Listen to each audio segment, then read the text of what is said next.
the things that are used as texturizers and preservatives, specifically some that are banned in the EU that are still allowed in the US. One is called potassium bromate. That one has been found by an international agency for the research on cancer as a possible human carcinogen. And that's used as a leavener or it helps the bread rise. Welcome back to the Green Living Now podcast, where we ask better questions, challenge toxic systems, and take back control of our food, our homes, and our health, one empowered step at a time. Because this is the elegant rebellion, and we don't wait for the system to protect us. We protect ourselves with knowledge and action. And today's episode could not be more timely. Thanksgiving week coming up, which means millions of us are about to load up our carts with holiday ingredients, snacks, and treats. But before you head to the store, you need to hear this conversation. I'm joined by registered dietitian and former industry insider, Julie Ruel. This is one of those episodes that may change the way you shop and what you feed the people that you love. Let's dive in.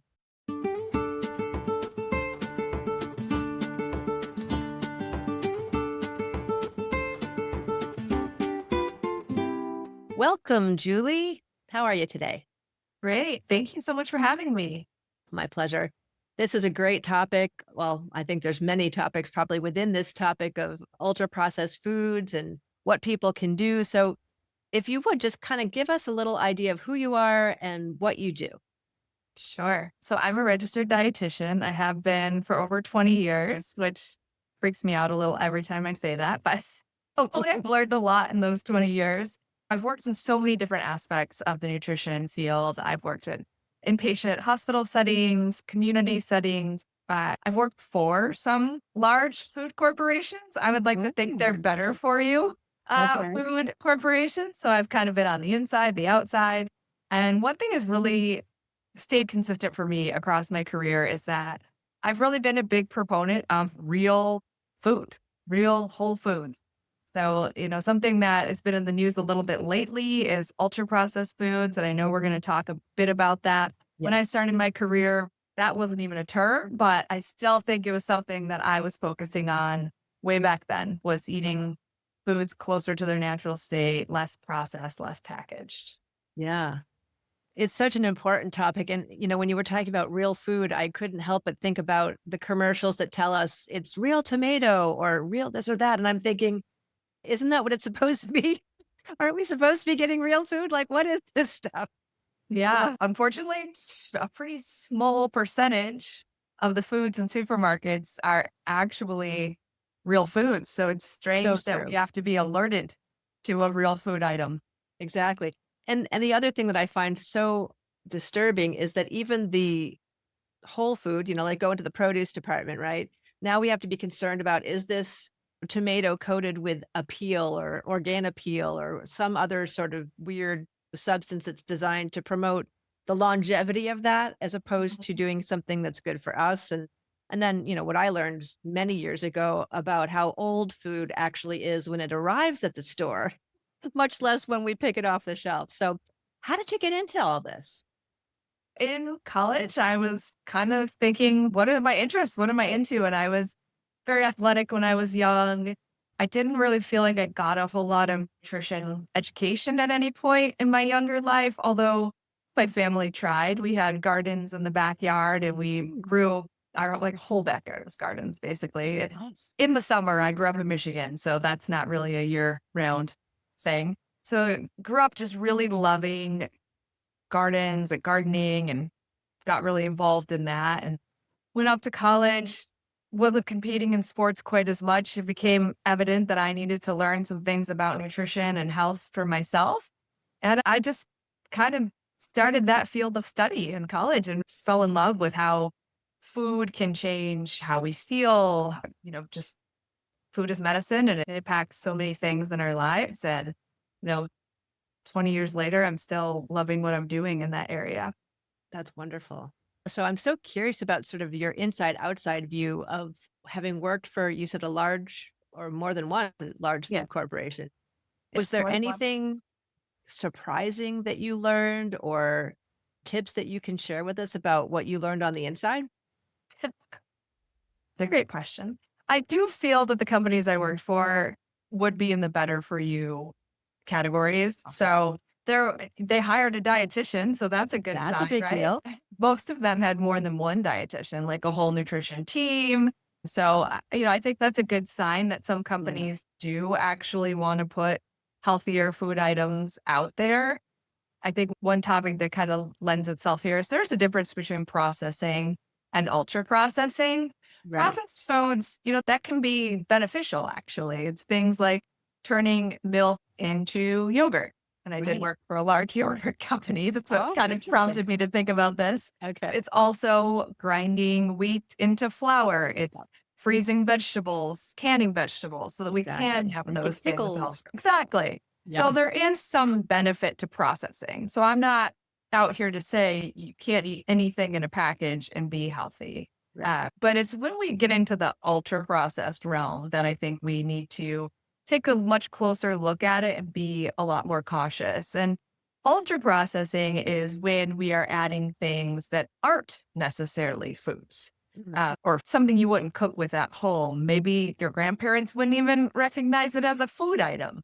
It's things like artificial flavors, natural flavors, artificial colors, natural colors. We're adding things to our food to make it shiny, to make it whiter, to make it so it doesn't separate. Yeah. That's when we get in the realm of ultra processing. And that's when we're linking those additives to health issues, over 32 health issues, in fact, including diabetes, obesity, mental health disorders, hormone disruption. If you would, could you talk a little bit about the whole natural flavors thing? Because I actually didn't realize that natural flavors are not necessarily natural until maybe a year or so ago. I realized that a natural flavor in an organic product may not actually be an organic ingredient, that it Yeah. is kind of what's available at the time. So, can you talk a little bit about that and help us understand that better? Yeah. I mean, overall, there's so much nuance to it. And like you said, it's about what's available at the moment. And organic product can have like a very tiny percentage of something that's not organic in it and Right. still be considered organic. So that natural flavor in that organic product might not be organic.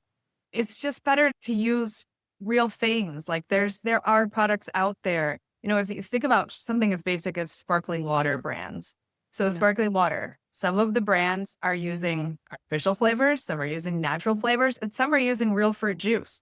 So it certainly can be done. So instead of buying the one that has artificial lemon flavor or natural lemon flavor, just buy the one with the lemon juice in it. Exactly. And we don't have to worry so much what's in those natural flavors and artificial flavors because you will not figure it out. Believe me, I've been down these rabbit holes to try to figure out what they are using as natural flavoring. Yeah. And some of these products, they will not tell you ever. Gosh, so Um, proprietary secret then. yeah, it is. And it can be a mixture of so many different things in order to get it to be the taste of lemon and just you could just use lemon.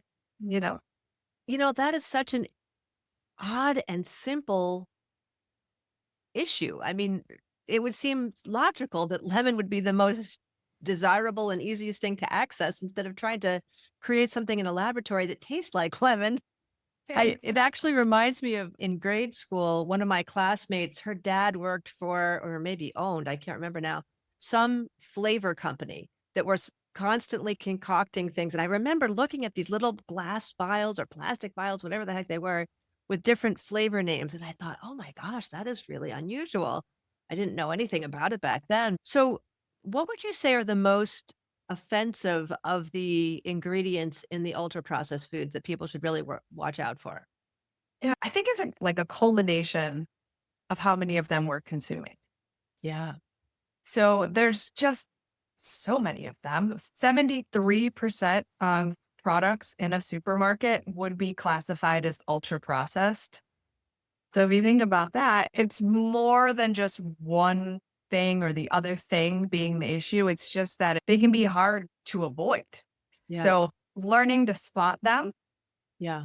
and learning to pick choices that don't have them, I think are our best bets. I mean, I can certainly talk about specific ingredients. Yeah, let's talk about some of the worst offenders or the ones that we Well, see in so many different foods. I would say the dyes.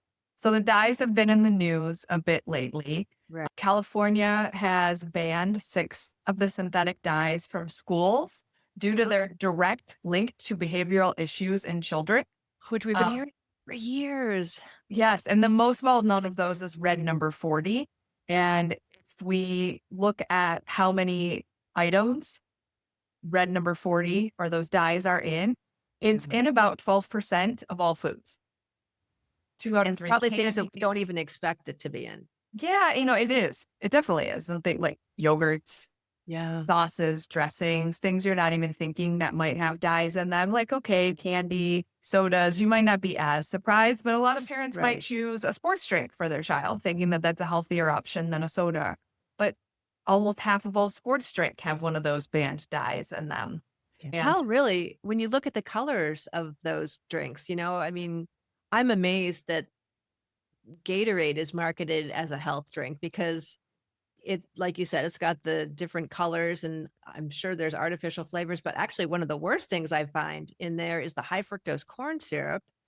And I say that from personal experience because my husband, who's an organic farmer, who I've been trying to train to eat well, which he has definitely done a lot better over the last 16 and a half years we've been together. However, one summer it was really hot and he kept drinking large quantities of Gatorade and ended up getting gout.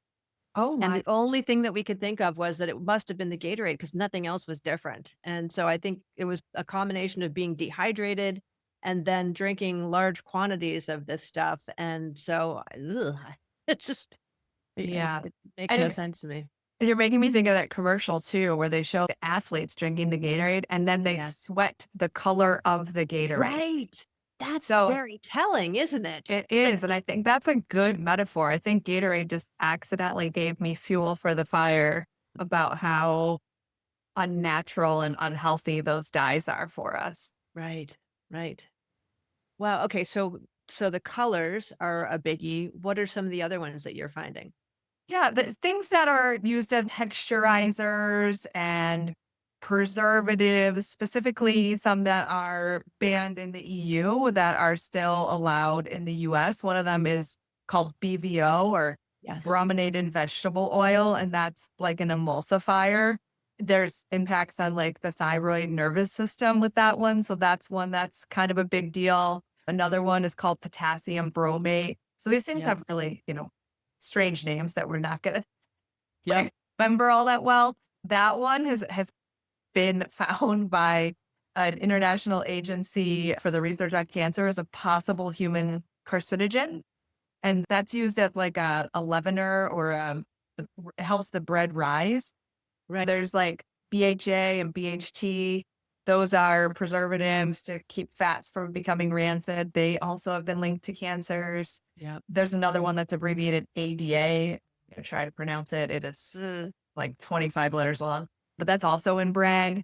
Titanium dioxide, which is a whitening agent. So, yep. have to make things white before we eat them, just like we have to make things brightly colored before we eat them. Right. Right. And isn't titanium dioxide, isn't that also in sunscreen?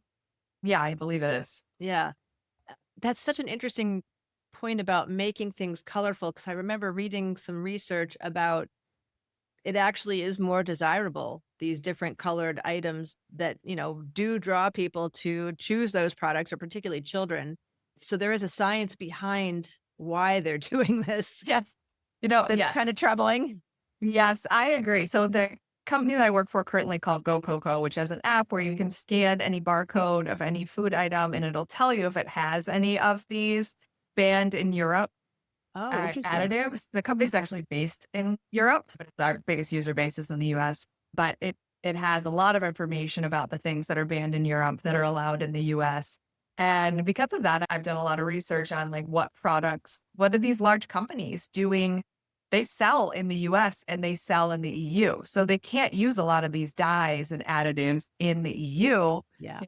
What are they doing? And you can find it online. There's a lot of pictures of like what a fruit cereal looks like in the US versus what it looks like in the EU.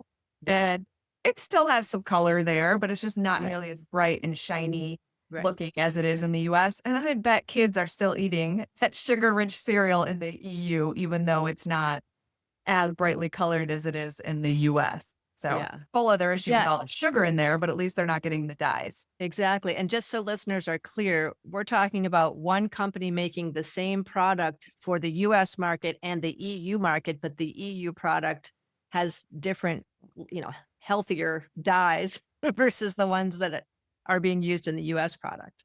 Exactly. Yeah. So, we already know they can do it Right, because there's this exactly. big deal about there's been some talk about banning some of the dyes nationwide in the US. Yep. So the food manufacturers are, of course, pushing back and saying, Yes. we need time to be able to reformulate. Well, kind of no, you don't, because you're already selling them in the EU without those dyes. This is such an interesting topic for me because I was actually invited to speak at this big industry conference this past summer in Chicago. And it was all food companies and food ingredient companies. And I got on a call before we were supposed to go to the conference just to talk to the other panelists.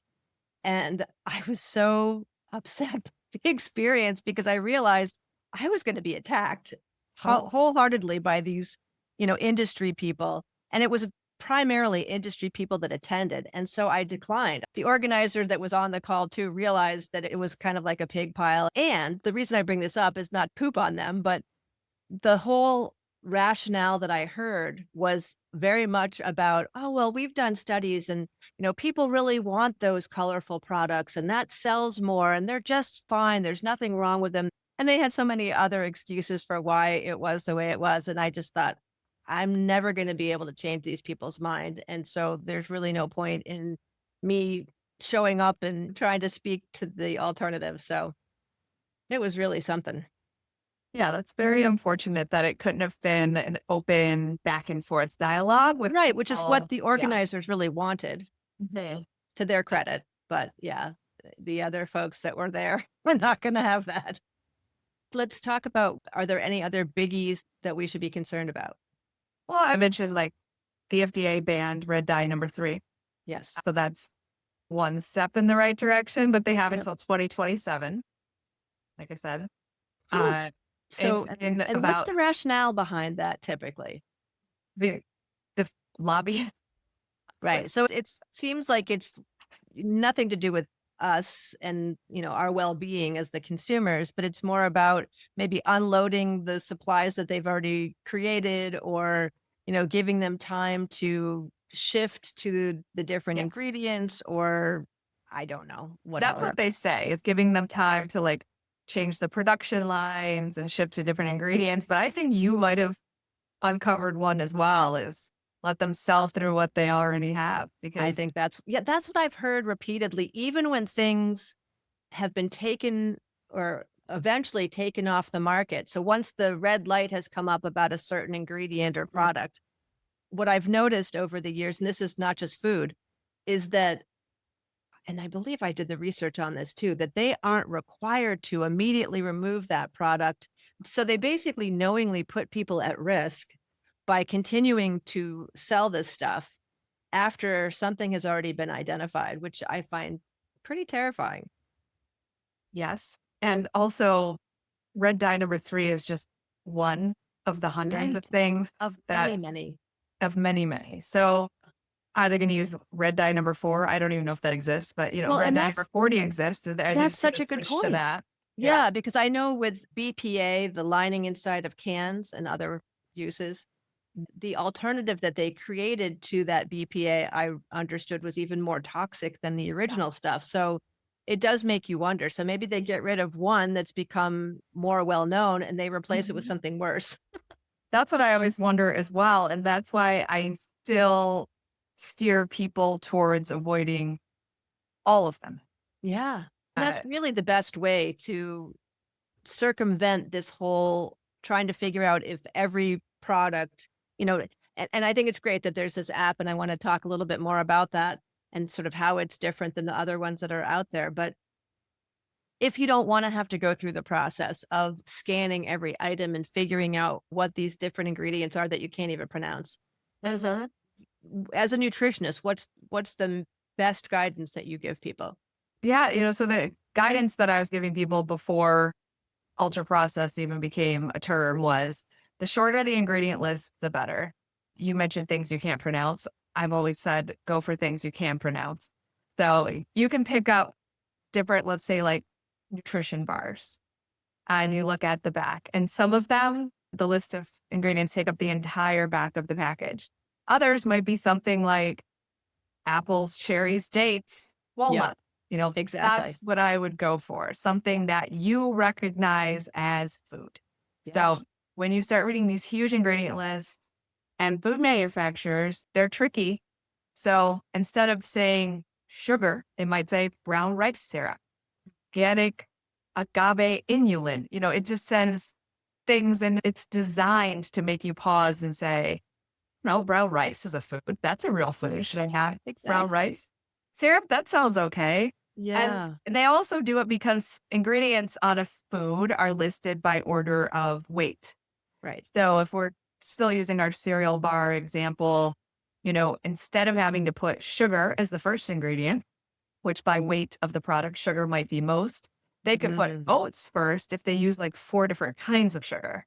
So it could say Oh. like oats, brown rice syrup, cane sugar, high fructose corn syrup. If they only used one type of sugar, that might have to go first. Ooh, And when you look at the food ingredient list, you'd see sugar instead of oats first. that's pretty sneaky and something I Yeah. didn't even realize. Wow. Very sneaky. Good tip. Wow. Okay, so let's talk a little bit about the app that you had referenced earlier. Yes. It's called Go Coco. Coco. So Yes. GOCOCO. Yes. It stands for Go Conscious Consumer. Oh, cute. I like that. Yes. Yes. And it has two main features. One is that you can scan anything with a barcode. So if you're in a supermarket and you're trying to decide what is the healthiest cereal or the healthiest bread, you can Hmm. scan it and it'll give you a quick score, 0 to 10, 10 being the best. And it'll tell you why. As a dietitian, that's what I really like the most is we're not just saying do this, don't do that. We're Right. saying, here's why I got this score. And then, it's up to you to make the choice that's best for you and your family. We're just here Yeah. to provide the information. Right. And then it also calls out any of those dyes that are banned in California, a couple of other states. If they're banned in the EU, it'll tell you what the ultra processed markers in there are and what they're doing in the product and why we might want to avoid them. It'll Right. give you some healthier alternatives right within the same category. So it'll say, like, instead of this bread, maybe choose this bread. It'll show you Oh, a wow. few pictures of different breads. So it's like an education tool, I think, is really helpful. And then Yeah. the other main feature of the app is you can take a picture of anything you eat and it Mhm. will analyze for you what percentage of that meal is fruits and vegetables, what percentage is ultra processed foods. And the goal is over time to decrease your ultra processed foods and increase your real food consumption. Oh, cool. So it must have a huge database then. Yes, a very large database. It's 400,000 foods in the US are in the app, I believe, Okay. around that. Almost everything I scan comes up, even if I'm shopping at a CVS or Trader Joe's or, just very specific places. Anywhere. Yeah, all those are in there as well. Like the CVS brand and the Trader Joe's brand, they're in the app. Oh, So you interesting. can really get a So picture of so everything. are they able to get at some of the ingredients that might not even be listed on the label?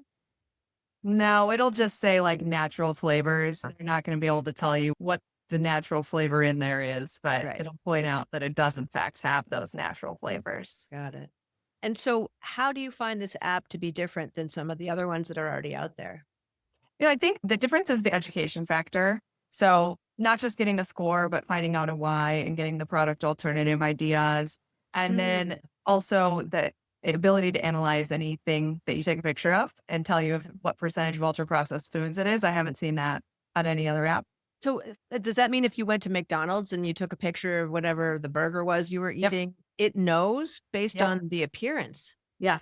It's really That's impressive. I've spent remarkable. a lot of time testing this. So I Wow. can say like it is well over 90 something percent accurate. And I try to trick it all the time. Like I took Yeah. the other day, I took a picture of a whole coconut that I was actually planning on hammering a hole into and drinking the coconut. And it knew that's what I was going to do with that coconut, like a coconut off a Oh, tree. It knew that I was going to drink it. that's incredible. So what about if you went to, what is it, Chipotle, where you can choose the different ingredients and So it would be different for each Yeah. person's meal, and it Yeah. can still analyze that? It's so impressive what it picks up out of that picture. I mean, I'm blown away every time I do it. So Chipotle is an example. Like it'll say something like, great choice choosing the salad. It might not know it's Chipotle, but it'll say like, great choice choosing the salad. We can see the brown rice there. Yeah. Maybe next time add some black beans for extra fiber. So Yeah. it's really pretty impressive. It's doing a good job. Yeah, yeah, yeah. And does it do anything around organic versus conventional? I can't know that, unfortunately, but we Okay. do certainly in the app have a lot of information about how we recommend organic and local Oh, whenever nice. possible. And we just have some articles around why those are better choices, talking about like, kind of what you mentioned earlier in the conversation about how long food has before we buy it at the supermarket. So, I'm always encouraging people whenever you can to shop at your farmers markets. The food's going to have a much shorter transit time. It's going to be Absolutely. a much shorter shelf life that way. So, yeah, we certainly have information in the app and some of the lessons we have about those things and why those are better choices. But Nice. fortunately, the AI is not good enough to pick up organic versus not. Gotcha. Well, just a little plug for why it's so important. I mean, ideally, if you can grow your own food, that's ideal. I actually co-run our organic farm with my husband, and I take people on tours. And one of the things that blows people away is to actually pick something off the vine, like a cherry tomato or a green bean, and eat it right then and there. It is like nothing that you can get in the store. And Mhm. so I always kind of point that out to folks as we're talking. I mean, I don't even need to because they're like, "Oh my gosh, this tastes so good." I think it's really imperative that we go local as much as possible. If you've got organic farms in your vicinity, definitely go check them out or go to the farmer's market and source from them because you're going to find a more nutritious, fresher product. And we want to keep farmers in business because there's so Yeah, few yeah. left.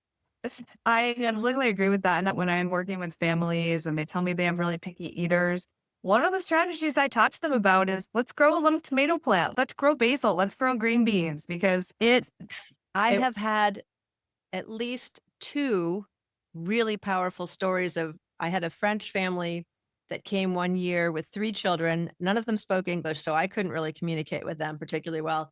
But the parents said, "Oh, by the way, they don't like vegetables." I was like, "Oh, this is gonna be interesting," because they got the lunch tour. So after we did the regular tour, we sit down for a vegetarian lunch. And the kids started eating the food. The parents were handing them the green beans or the cherry tomatoes, and they were eating them, which was amazing. And then they ate the whole lunch. And then about a week later, I heard back from the parents to say, our kids are eating vegetables as long as we tell them they're just like Amy and Dave's. So that was amazing. incredible. And then I had another tour this summer with a 4-year-old and a 7-year-old. And the 7-year-old was pretty open to eating whatever. But I was told the 4-year-old was super picky, he was probably not gonna eat anything, so I made, organic pasta with grass-fed butter just in case, which he loved. But then we did the lunch first this time. We went around to all the different plants, and he actually ate more than I've ever seen any kid eat, including lavender flowers.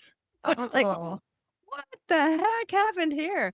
So mhm. it is really amazing how I think on some intuitive level, a lot of kids just know that eating food off the plant is the ideal. And maybe that goes back to our early roots of how we learned what was safe to eat and what wasn't. Maybe it's sort of coded into our DNA. I don't know, but it was really cool.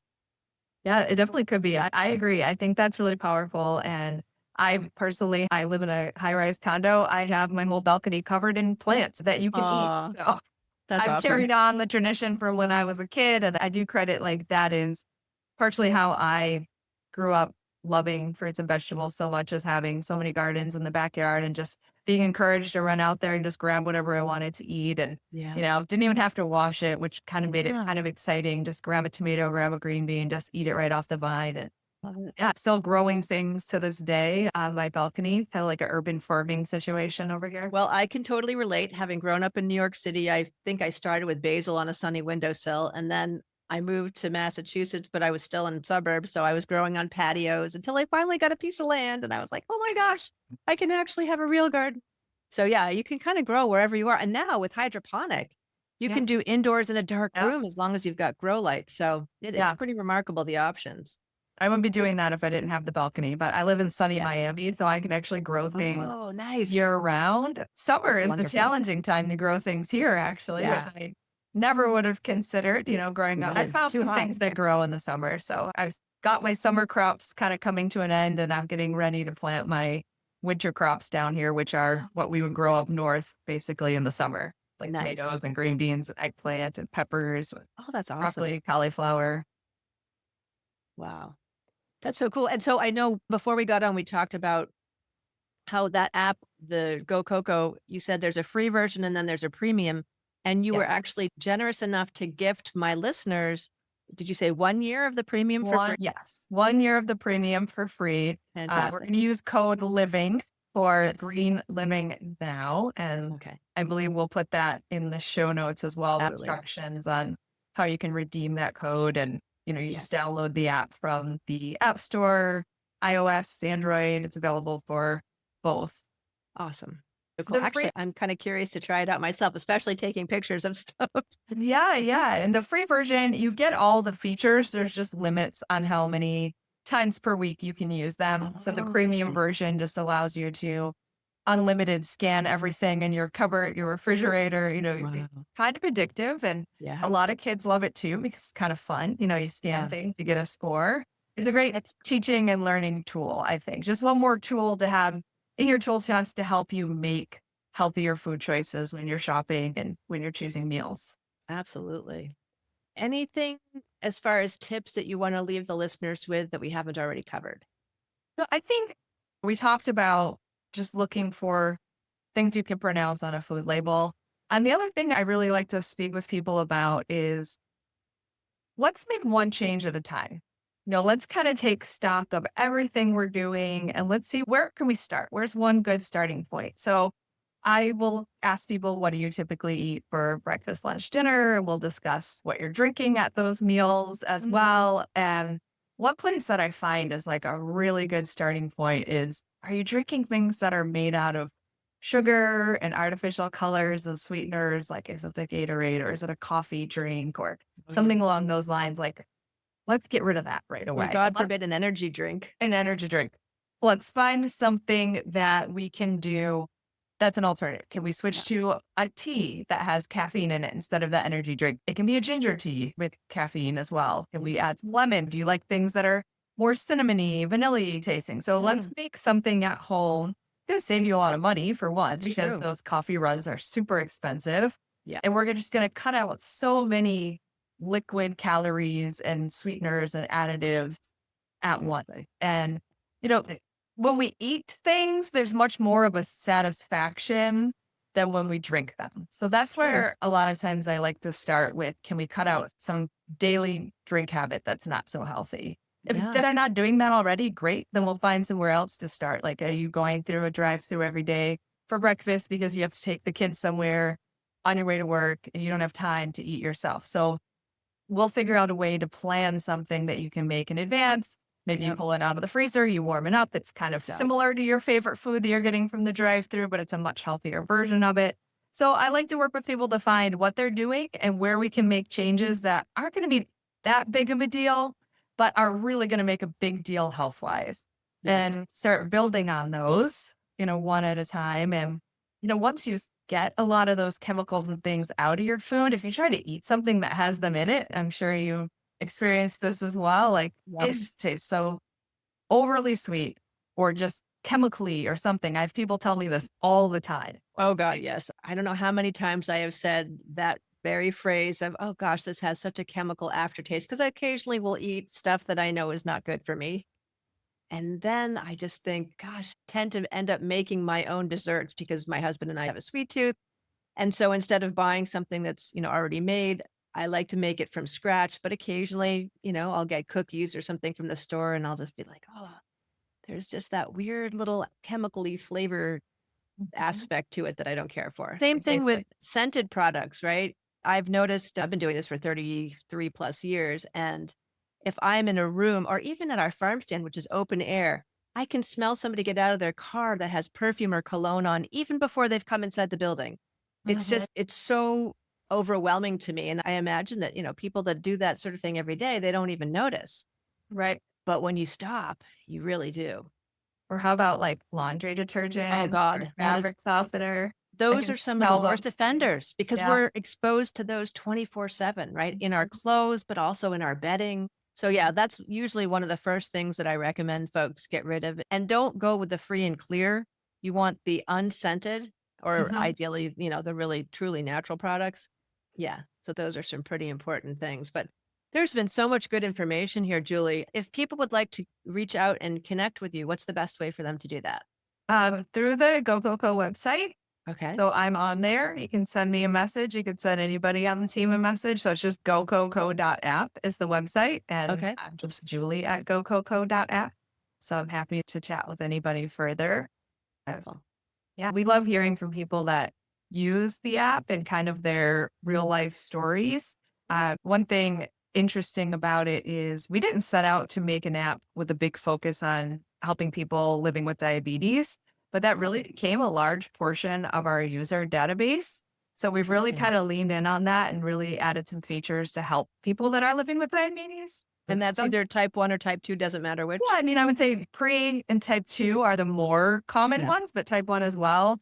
A Yeah. stat that I didn't even know is that ultra processed food increases your risk for type 2 diabetes. For Mm. every 10% increase in ultra processed food, there's a 17% increase in the risk of type 2 diabetes. So, we think about carbohydrates and sugar, but ultra processed food really matters a lot too. And that's really just something we kind of learned from listening to our users is that a lot of them were living with diabetes and they were finding benefits from the app. So we've since added some features to make it Oh, even cool. more beneficial to those populations. So we love hearing from users is my point. Yeah, yeah, yeah. Well, that's interesting to hear that that focus has been a kind of a surprise maybe Yeah. and has helped shape where the app has gone. Wow, cool. Well, thank you so much for all this great information.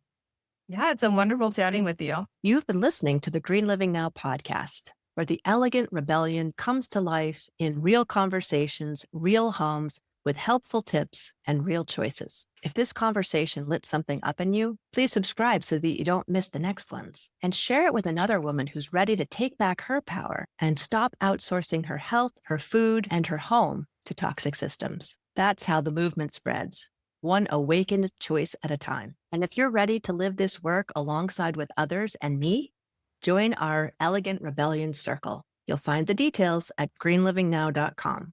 I'll see you next week. And until then, keep noticing, keep choosing, and keep rising.